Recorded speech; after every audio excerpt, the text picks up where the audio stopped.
అందరికీ నమస్కారం. ముందు చాలా సంతోషం ఏంటంటే నేను థ్యాంక్స్ చెప్పాల్సింది ప్రేక్షకులకి.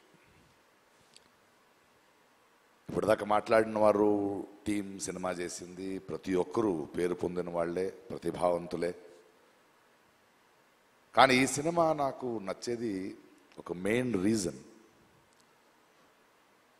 శివ చెప్పిన ఐడియా, దాన్ని నమ్మిన తారక్. అంటే రెగ్యులర్ సినిమాలు చేయొచ్చు, ఒక సినిమా ఇన్ని సంవత్సరాల అనుభవంలో చెప్తాను, ఒక సినిమా చేస్తున్నప్పుడు మనకు ఒక చిన్న భయం ఉంటుంది. ఏదో ఒక బార్డర్ని క్రాస్ చేస్తున్నాం, కొత్తది ఏదో ట్రై చేస్తున్నాం, ఇది వర్క్ అవుద్దా లేదా. కానీ ఒక ఆత్మవిశ్వాసం ఉంటుంది కదా, that I have to be different అనేది. మధ్యలో ఒకరోజు ఒక లైన్ చెప్పాను ఆయనకి, అంటే ఒక ట్రెండ్ జరుగుతుంటుంది, అలాంటి సినిమాలు చేస్తూ వ్యాపారం చేసుకోవడం వేరు. కానీ వింతగా డిఫరెంట్గా ఆలోచించి తన నుంచి ఒక ఐడెంటిటీని తీసుకోవడం వేరు. అంటే ఒక ప్రవాహం కొట్టుకు వెళ్ళిపోతుంటే చచ్చిపోయిన చేపలు చాలు దాంతో వెళ్ళడానికి, ఎదిరి తీయడానికి ఆ చేపకి ప్రాణం ఉండాలి. అలాంటి ప్రాణం ఉన్న ఇద్దరు ఇళ్ళు, Shiva and Tarak. They are ready to risk to do something new. నాకు తారక్ ఎంత ప్రేమ అంటే నిజంగా ఈరోజు ఎప్పుడు చెప్పలేదు. ఆయన నేను ఆ ఆస్కర్ ఫంక్షన్లో నా ఇంట్లో కూర్చుని ఒక చిన్న వీడియో చూస్తుంటే ఆ great actors and world cinema people మధ్యలో తను మాట్లాడుతుంటే ఎంత గర్వించాను.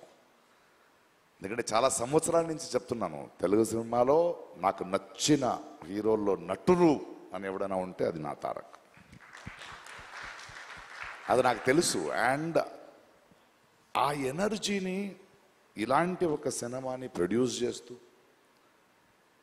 శివతో నించొని ఈ కథను డిఫరెంట్గా చేస్తున్నావు నేను ఉంటాను. అంటే ప్రతిరోజు ప్రతి సీన్లో ప్రతి ఎలిమెంట్లో ఒక డైరెక్ట్గా అండగా నించున్న ఒక యాక్టర్ ఉన్నాడు కదా, and the producers and the team. అంటే అందరిని తీసుకోవడం, whether it is Anirudh, whether it is our art director or my cameraman or anybody, they are all on the sets. And ప్రతి ఒక్కరికి మనకు కూడా వీళ్ళు ఒక షాట్ చేస్తున్నప్పుడు, ఒక ఇది పెడుతున్నప్పుడు కొత్తగా ఏదో చేస్తున్నాం, చాలా పెద్ద రిస్క్ తీసుకుంటున్నాం, బట్ వెనకాడకుండా ధైర్యంగా వెళ్ళాలి, కొడితే అలా కొట్టాలని. సో సినిమా రిలీజ్ అయ్యే రోజు వరకు నాకు లోపల గుండెలా ఉంది. ప్రతిరోజు డబ్బింగ్ చెప్పేటప్పుడు కూడా అది వేరే భాషలో వెళ్తుంటే నేనే వెళ్ళి కూర్చున్నా, ఆ రైటర్స్ని పిలిపించుకుని. లేదు, ఎందుకంటే నాకు భాష తెలుసు, నేను డబ్బింగ్ చెప్పగలను అనేది కాదు. ఈ టీంలో ఉన్న నిజాయితీ నాలాంటి వాడిని ఎలా మారుస్తుందంటే ఈ భావాన్ని ఇంకో భాషలో మిస్ అవ్వకూడదు. తెలుగులో ఇక్కడ ఆలోచించిన ఈ కళ ఇంకో భాషకి వెళ్ళేటప్పుడు ఏదో సింక్ చేసి వెళ్ళకూడదని వర్క్ చేస్తూ వెళ్ళాను. ఎందుకంటే ఆ నిజాయితీని వీళ్ళందరూ చేస్తున్న వర్క్ చూసి వచ్చిన నిజాయితీ అది. ఏదో వచ్చాం వెళ్ళాం కాదు.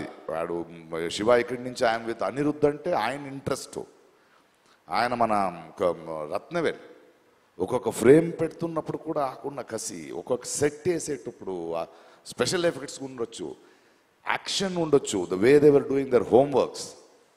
ఇది ఊరికే చేసింది కాదు, ఊరికే ఒక సినిమా వచ్చే ముందు 3 hours చూసి బాగుంది బాగాలేదనేది కాదు. బట్ ఐ థింక్ ఈ కథ, ఈ కొత్త ప్రపంచం, ఒక కొత్త థాట్ని, దాని వెనకున్న ఒక ప్రామాణికతని, ఆ హానెస్టీ ఎక్కడో ప్రేక్షకులకి వెళ్ళింది అనుకుంటా. అందుకే రోజు రోజున పెరుగుతోంది, రోజు రోజున ఆదరిస్తున్నారు. And the success of this film is NTR అభిమానులు కానీ, సినిమా చూసే అభిమానులు కానీ, వాళ్ళు తారక్ మీద, శివ మీద, ఇలాంటి టీం మీద నమ్మకాన్ని వీళ్ళు పోగొట్టుకోలేదు.